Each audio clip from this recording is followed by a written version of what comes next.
Baik.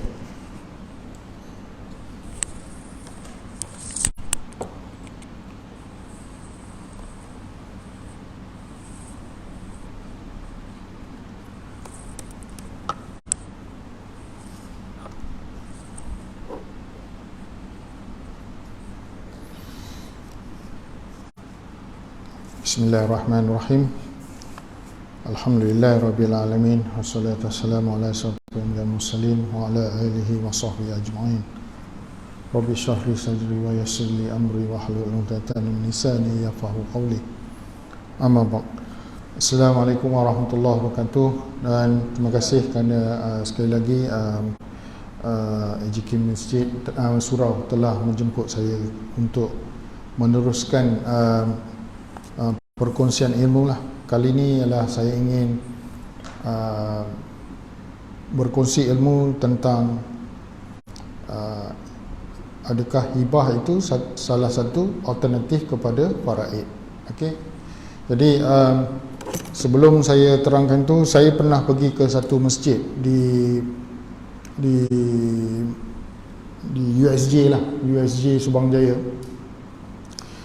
Saya pernah ditanyalah, saya tak kisah pun kalau ditanya. Jadi dia kata, mana ada hibah ni?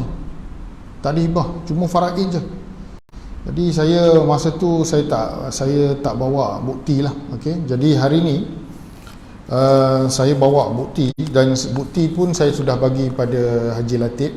Soft copy dia ialah sebenarnya ialah warta kerajaan Negeri Selangor lah, Negeri Selangor, yang bertarikh kalau siapa boleh catat sini, jilid 78 nombor 7, yang bertarikh 8 April 2021. Jadi tajuk dia adalah warta kerajaan Negeri Selangor. Saya ulang balik, jilid 74 nombor 7, okey, yang bertarikh 8 April 2021. Okey, yang ditulislah, maksud saya disepakatilah oleh Datuk Setia Haji Muhammad Tamjiz bin Abdul Wahid, pengerusi Jawatankuasa Fakta Selangor. Beliau dengan rakan-rakan dalam jemaah dia lah, Jawatankuasa Fatwa Negeri Selangor ni, bertarikh 12 Januari 2021. Okey. Jadi inilah berkenaan tentang enactment pentadbiran agama Islam Negeri Selangor. Dan dalam warta kerajaan ni telah menyatakan bahawa hibah dibenarkan. Hibah dibenarkan. Jadi saya bawa bukti lah. Jadi hari tu saya tak bawa bukti. Jadi saya tak boleh, saya cakap boleh sebenarnya, cuma tak ada bukti nak tunjuk pada dia kan. Jadi saya pun tak apalah, saya bukan nak bergaduh dengan dia, cuma nak bagi tahu boleh. Dia duk ingat bahawa faraid saja. Kita kena ingat faraid memang boleh. Faraid ni kalau kita tak buat apa-apa di semasa kita hidup ni, okey, bila dia meninggal, automatik pembahagian itu ikut faraid. Jadi semasa hidup kita boleh buat apa? Pasal harta itu adalah hak kita. Jadi kita nak buat apa tentang harta kita, terpulanglah kerana kita adalah pemilik harta tersebut. Jadi kita boleh buat hibah, kita boleh buat wasiat, kita boleh itu ialah wasiat pun wasiat 1/3 lah. Okey, kalau wasiat pada waris, ada orang kata boleh, ada orang kata tak boleh. Sebenarnya tak boleh, kerana dia perlu persetujuan pada semua waris. Kalau seorang tak setuju, dia akan terbatal dan ikut faraid. Jadi kalau nak cantik ialah kita buat hibah. Okey. Jadi ada banyak lagi. Itu ialah dari segi ini, kalau dari segi syariah. Kalau dari segi sivil, kita boleh ikut harta sepencarian atau lagi satu dipanggil amanah. Amanah ni sivil lah, sivil. Harta sepencarian ni tak ada di negara-negara Arab ni. Dia tak ada. Yang ada di Nusantara ni lah. Nusantara ni kenapa ada? Kerana di Nusantara ni perempuan bersama dengan lelaki lah bekerja.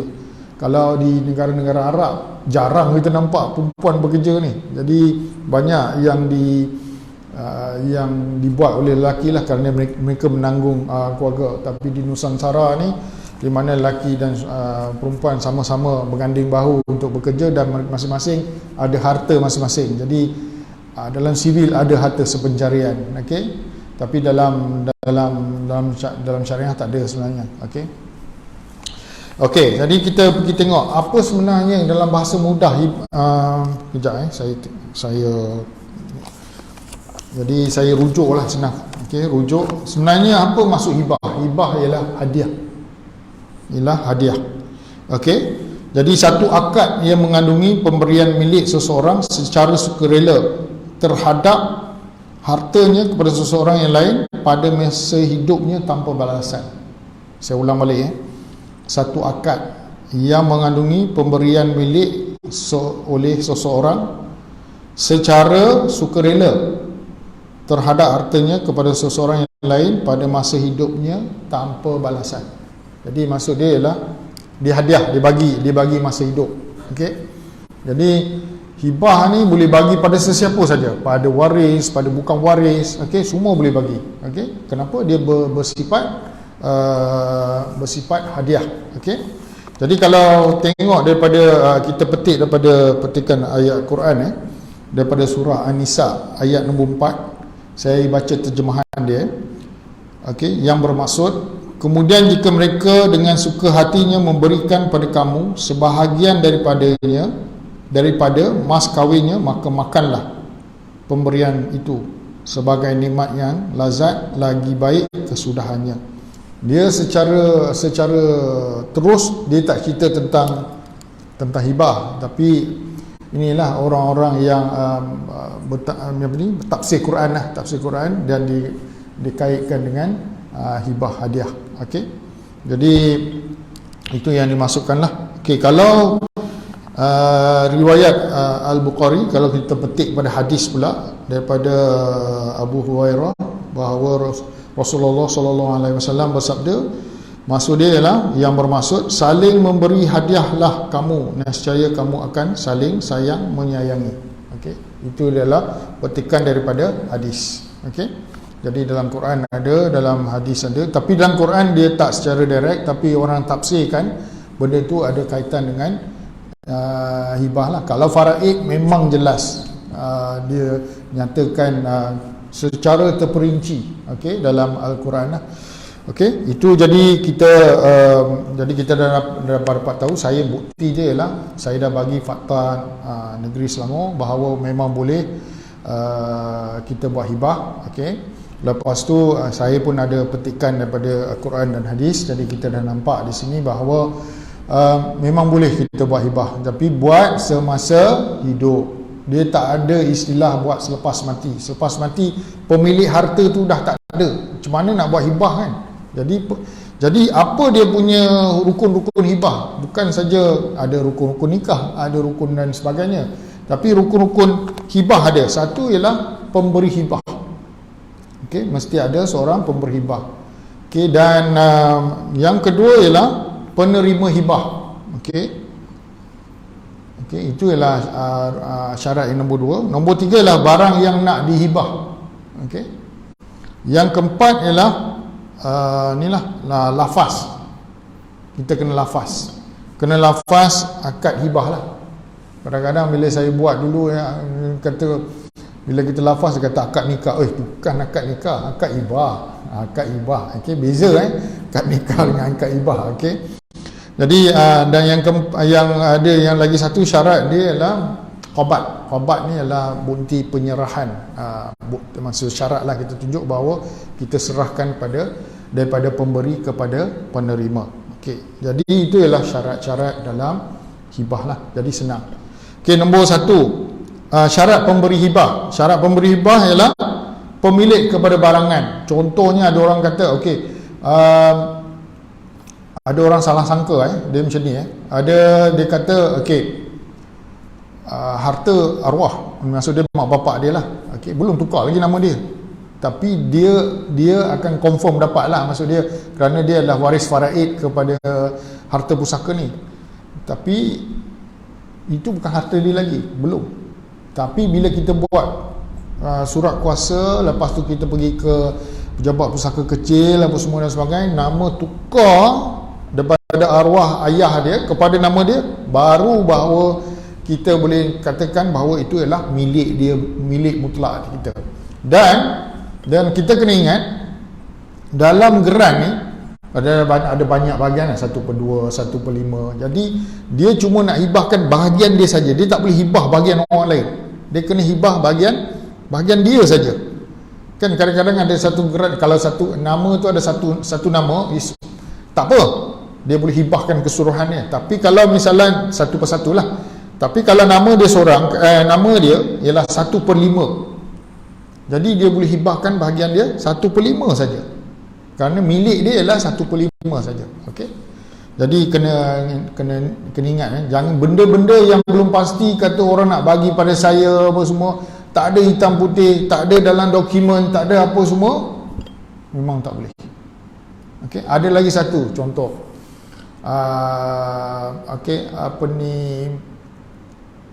Rumah, kata rumah rumah tu ialah letak nama anak, tapi yang bayar dia ialah ayah. Okey, jadi siapa sebenarnya pemilik harta tu? Siapa sebenarnya pemilik harta? Harta tu dinamakan atas nama anak, tapi anak tak berkemampuan, ayah yang bayar. Jadi sekarang ni harta tu siapa punya? Anak lah. Okey, jadi kalau bapa kata saya nak hibahkan, mana boleh, tak ada bukti bahawa dia pemilik harta tersebut. Banyak berlaku di mana saya yang bayar, tapi sekarang ni kita bukan tengok siapa yang bayar, kita tengok nama siapa yang muncul dalam geran. Okey, sama juga kalau benda yang berhutang, macam rumah kan, rumah berhutang, kita tengok dalam perjanjian jual beli siapa nama dia. Kerana dalam perjanjian jual beli itu nanti akan ditransfer dalam geran, betul tak? Padahal yang bayar orang lain. Banyak berlaku kan? Pasal tak banyak berlaku. Macam saya punya ada seorang tu, dia punya rumah dia bagi 1/3 pada ayah tiri dia, dan nama dia 1/3, mak dia 1/3. Jadi dia cuma dia yang bayar. Okey, sekarang ni dia buat hibah, ayah tiri dia kena bagi pada dia, maksud dia dengan sukarela lah bagi pada dia, dan mak dia pun bagi pada dia. Jadi dia akan dapat, kalau kedua-dua meninggal nanti, dia akan dapat 1/3, dia akan dapat 1/1 bahagian. Okey, jadi kena ingat bila kita nak buat hibah, pastikan bahawa kita pemilik kepada harta tersebut. Kalau setakat janji ke apa ke, dunia sekarang kita nak hitam putih. Okey, mempunyai kelaikan memberi hibah, ialah dia berkuat, dia berkuasa penuh pada tanah, pada harta tersebut lah. Okey, kita tengok syarat penerima hibah. Okey, berkelaikan menerima hibah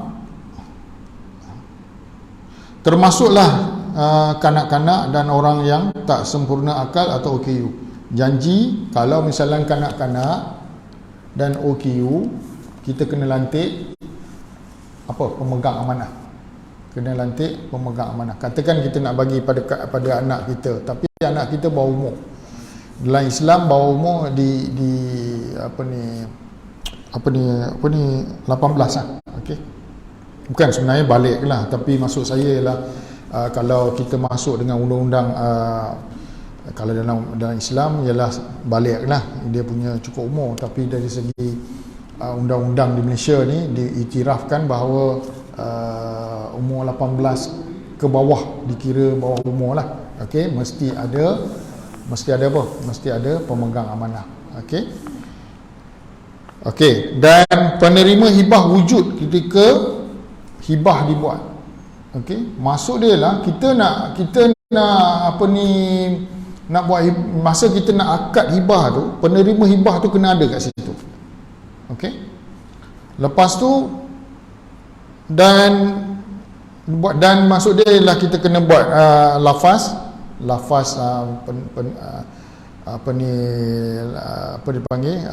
daripada akad daripada pemberi dan hijab daripada penerima. Okey, kena ada. Lepas tu kena ada dua saksi lah, dua saksi lelaki Islam lah yang lebih pada umur 18 saksi lah. Okey, dia sama macam kahwin juga, ada dua saksi lelaki Islam lah. Okey, tapi dalam konteks Malaysia ni lelaki Islam Malaysia. Okey, jadi kalau dalam konteks Malaysia lah. Lepas tu kita kena buat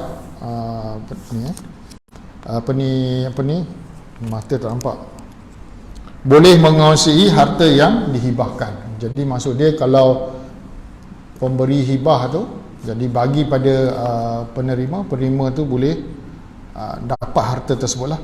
Okey. Okey, syarat barang yang dihibahkan wujud ketika hibah dibuat. Macam mana nak tahu kita wujud hibah dibuat? Macam mana kita nak tahu? Satu gran tanah. Okey. Lepas tu kita kena tunjuk bukti lah bahawa harta tu ada. Okey, kena ada harta lah. Itu kalau tanah. Kalau rumah, katakan rumah dalam berhutang. Rumah masih berhutang. Kita kena tunjuk lah perjanjian jual beli. Okey, apa lagi yang berkaitan? Ni pinjaman yang ditawarkan. Okey, itu yang inilah. Okey, barangan tersebut mestilah barangan yang bernilai. Memanglah semua yang bernilai lah. Tak ada yang mestilah daripada hak milik pemberi hibah. Okey. Okey, jadi itu yang nak masukkan lah. Okey. Jadi kita dah tahu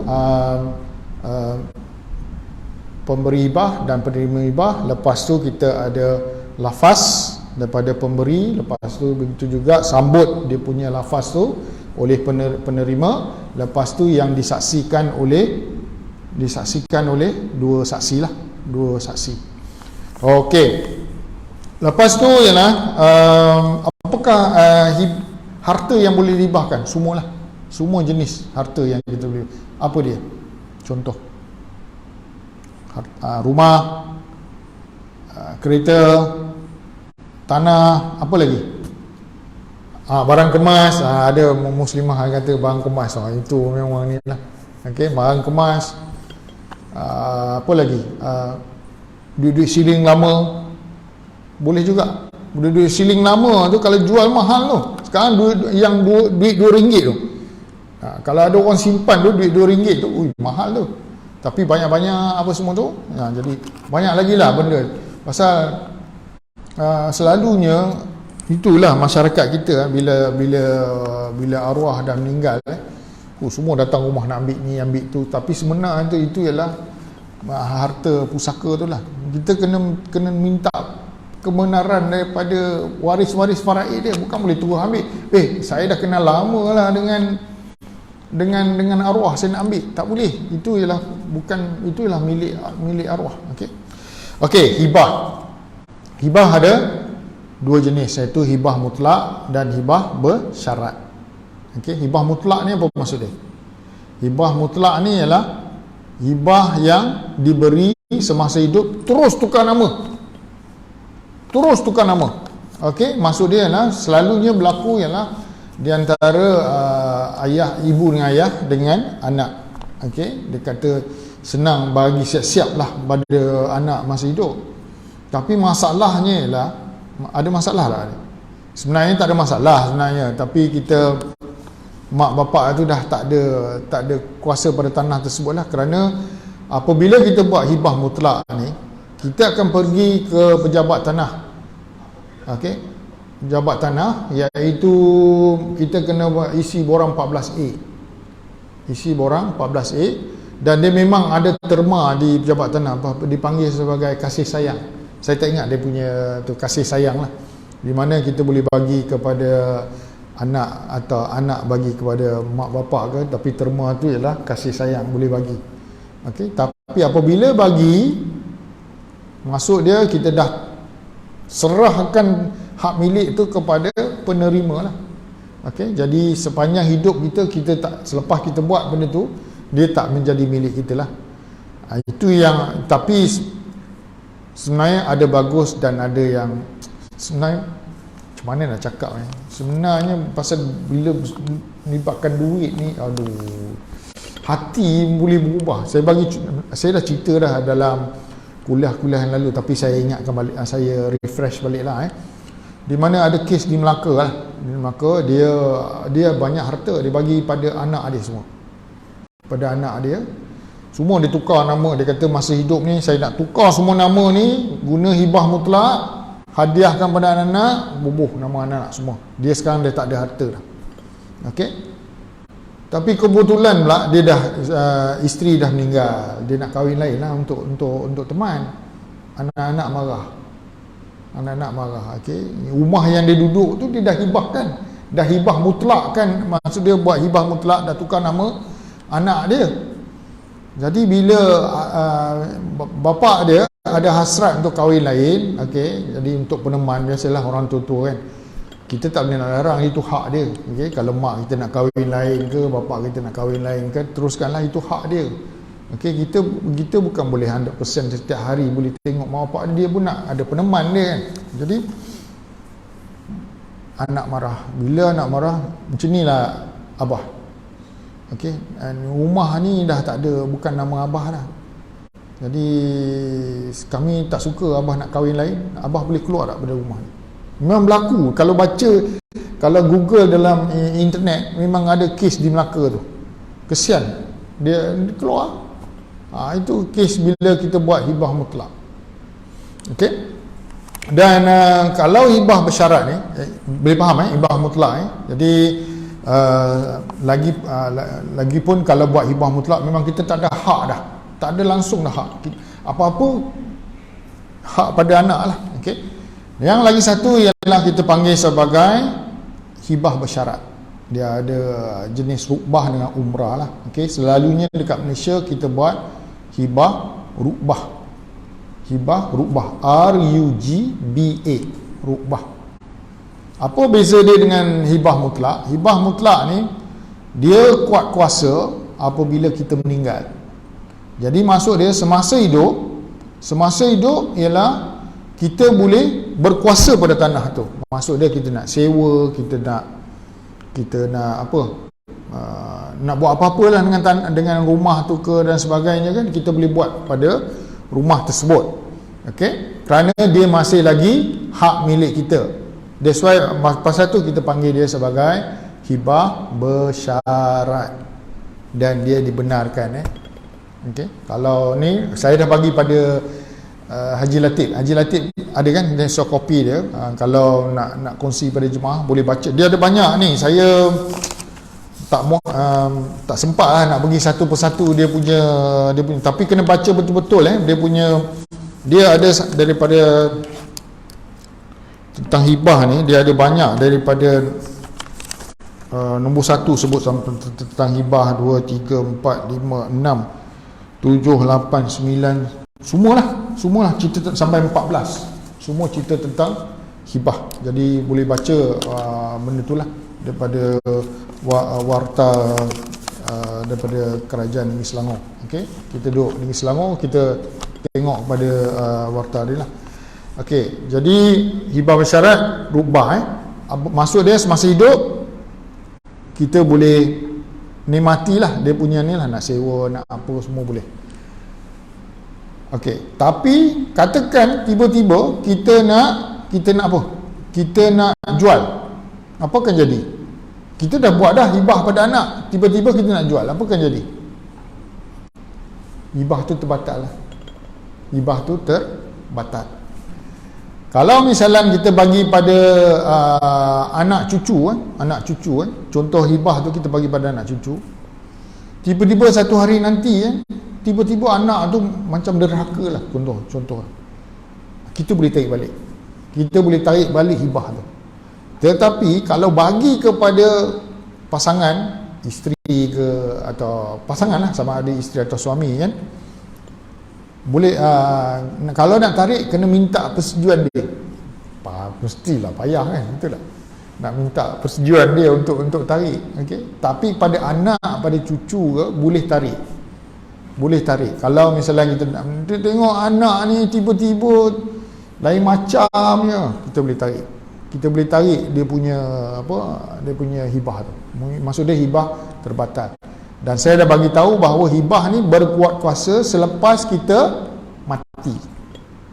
Apa kata penerima hibah mati dulu pada pemberi hibah? Macam mana pula? Kita ni, harta ni kita nak bagi pada penerima hibah. Pemberi hibah masih hidup. Tiba-tiba penerima hibah ni meninggal. Apa jadi pada hibah tu? Dia terbatal lah. Pasal penerima hibah tu dah tak ada. Jadi dia balik asal kepada pemberi hibah. Jelas tak benda ni? Jelas okey. Jadi ada juga klausa juga yang di mana kita boleh buat kita boleh letak hibah balasan juga pada hibah bersyarat ni. Hibah balasan ni ialah katakan kita bagi pada anak kita letak hibah balasan pada pasangan kita. Okey, pasangan kita, apa maksud dia? Maksud dia ialah bila kita letak hibah balasan dia pada pasangan kita, okey, sekiranya anak nak jual, dia kena minta permission daripada pasangan. Maksud pada kalau ayah nak bagi pada anak, kita letak hibah balasan pada isteri. Jadi kalau dia nak jual, dia kena minta permission daripada mak dia. Kalau dia nak jual ke nak apa ke, dia kena minta. Dan dia tak boleh halau mak dia. Okey, kita letak hibah balasan dan benda tu dinyatakan dalam dokumen. Dinyatakan dalam dokumen. Jadi maksud dia ialah kita sayang anak.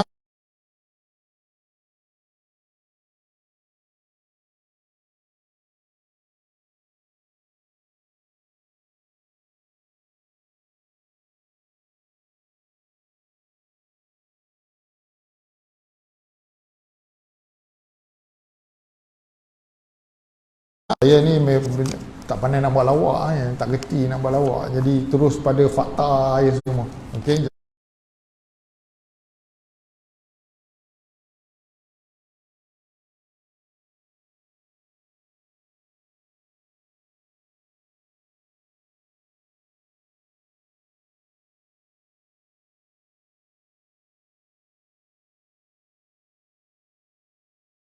Orang tanya saya, golongan manakah yang perlu buat hibah?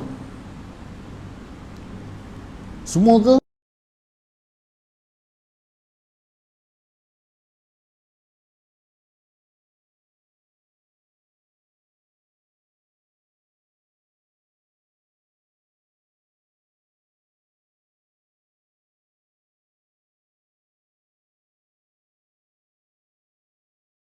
Sebelum hidup, kita ada perancangan tentang harta kita. Yang ini nak bagi pada siapa?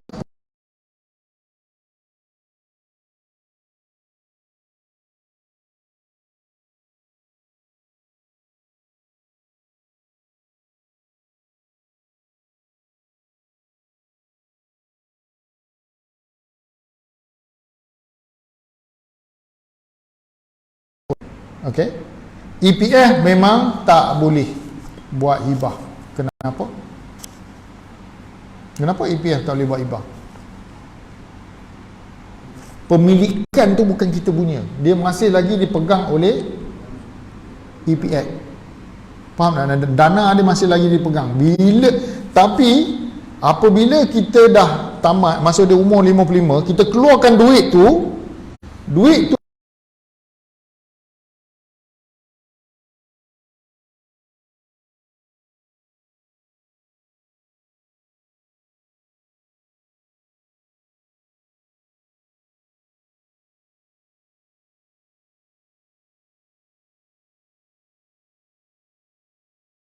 EPF ada tak pemilikan sepenuhnya? Tak ada kan?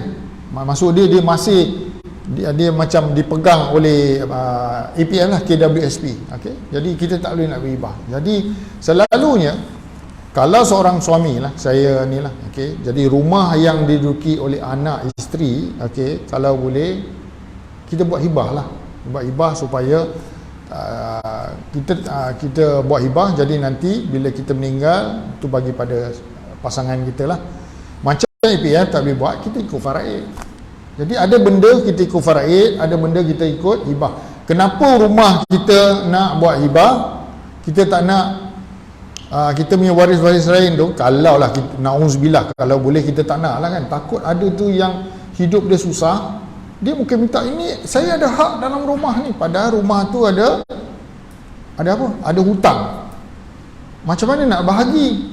Betul tak? Kena jual, kena cairkan dulu, dah cairkan dulu, kena bayar hutang dulu. Kena ingat harta pusaka bukan terus boleh bahagi. Satu ialah uruskan jenazah dia. Uruskan jenazah dia, selalunya jenazah kita guna khairat kematian kan, tak ada apalah maksud dia. Lepas tu, lepas kita uruskan jenazah, kita kena uruskan apa? Hutang dia dulu.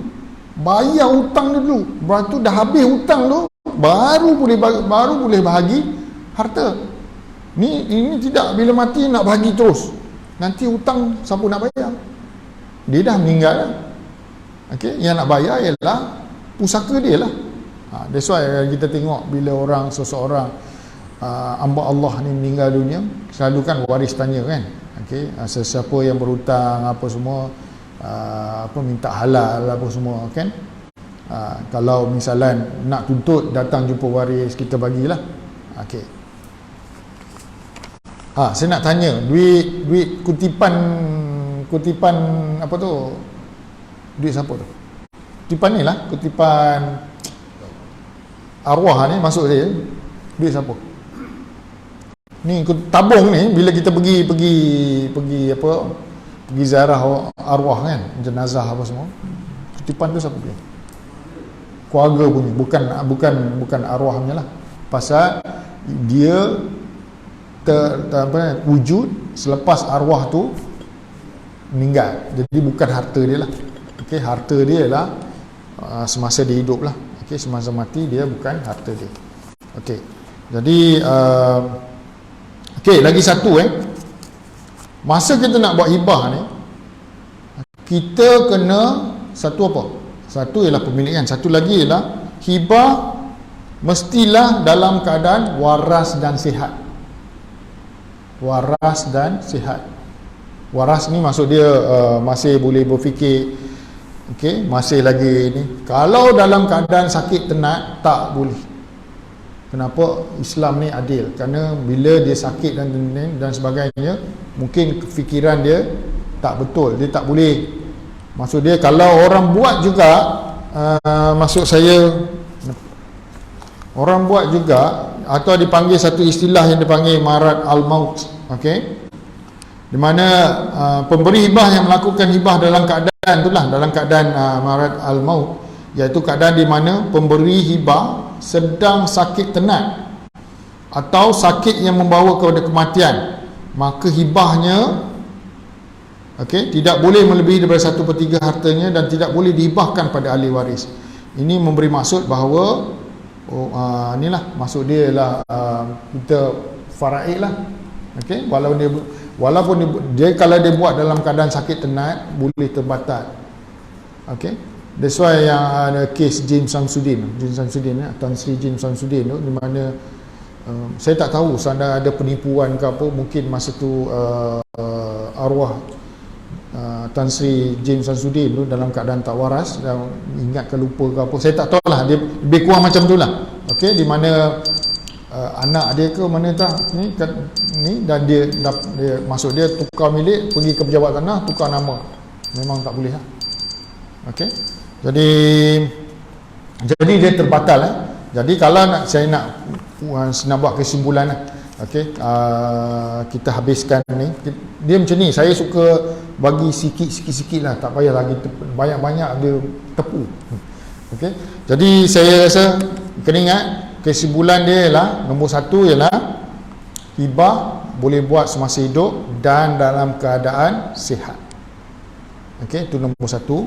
Nombor 2 ialah hibah adalah pilihan daripada faraid semasa hidup. Semasa hidup, selepas mati automatik faraid. Okey, boleh tak buat hibah? Boleh. Dah ada warta kerajaan Negeri Selangor yang tadi saya dah bagi soft copy kepada Haji Latif. Kalau siapa nak baca boleh minta daripada Haji Latif lah, saya dah bagi. Okey, boleh tengok. Jadi saya rasa itu saja untuk hari ini. Itu kita tutup dengan tasbih kifarah dengan surah Al-Asr. Bismillahirrahmanirrahim.